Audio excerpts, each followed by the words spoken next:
l'incarnation du diable à en entendre les médias occidentaux, donc Mahmoud Ahmadinejad, le glisseur de quenelle du siècle. Main droite, main gauche. Là, on a affaire à un virtuose, attention.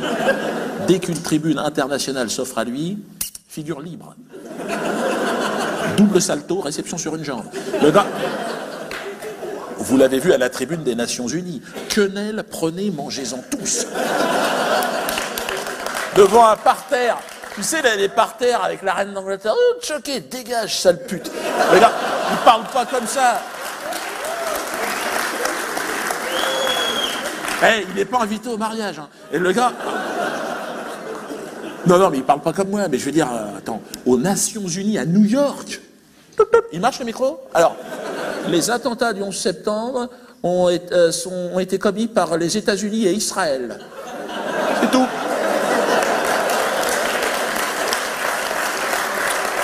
Moi, j'étais devant ma télé, j'ai dit « Oh, Jésus ! Il est revenu, finalement !» Le gars, c'est un politique, mais il a une inspiration, c'est un artiste à ce moment-là. Il est parti, le gars, il est hors contrôle.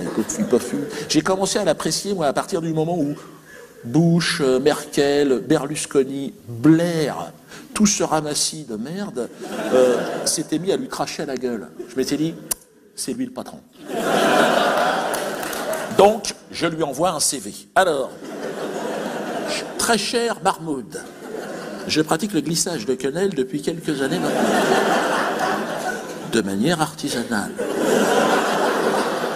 Je désire intégrer aujourd'hui une équipe motivée.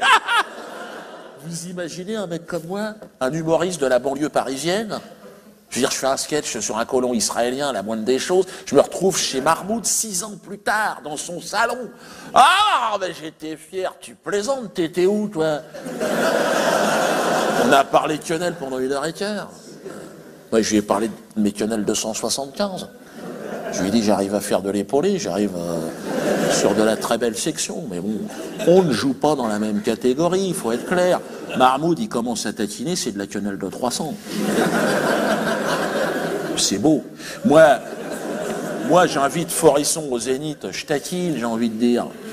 Je prends une petite prune à 10 000, je me fais condamner. Mais l'autre, il fait une conférence internationale sur l'Holocauste, Mondiovision, pom-pom girl. Bon, avec un voile. Mais je veux dire, alors, qu'est-ce qu'il lui reproche à Mahmoud? Il n'est pas obéissant. C'est vrai qu'il n'est pas très obéissant. Là où il y a du pétrole, en général, les anglo-américano-sionistes, là, ils aiment bien que les mecs soient obéissants. Genre le roi d'Arabie Saoudite. Lui, il est très bien. Viens là, toi, mets-toi là. Là, quand je te dirai là, tu te mettras là. Pour l'instant, tu te mets là. Voilà. Parce que je vais te pisser dessus tout à l'heure. Et là, tu sens que tu peux à peu près tout lui faire. Mais Mahmoud, voilà, c'est pas le genre. Non. Tu sens qu'il est pas obéissant. Il est pas... Je l'ai testé d'ailleurs. À un moment donné, je buvais un thé chez lui et il n'y avait pas de sucre.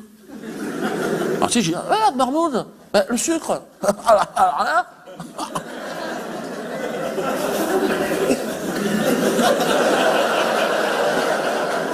J'ai compris instantanément que le thé, j'allais le boire sans sucre.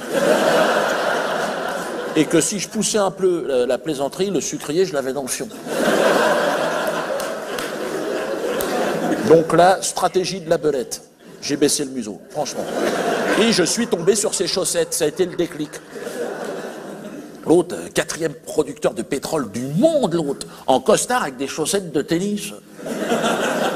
Et moi, je te parle, Artango, 6 € les 5 paires. Truc passé 5 fois à la machine, tu vois. J'ai dit, tiens, on est à la maison, là. Tu sais, le gars, c'est pas bling-bling, c'est pas Sarko. Hein. Sarko, une chaussette, c'est du poil de cul de belette, je veux dire. Le prix d'une, tu bouffes pendant 1 an. C'est vrai que... Non, mais Mahmoud, il est simple. Hein. Je veux dire, il vit dans un F4, il roule en 504. C'est vrai que c'est pas...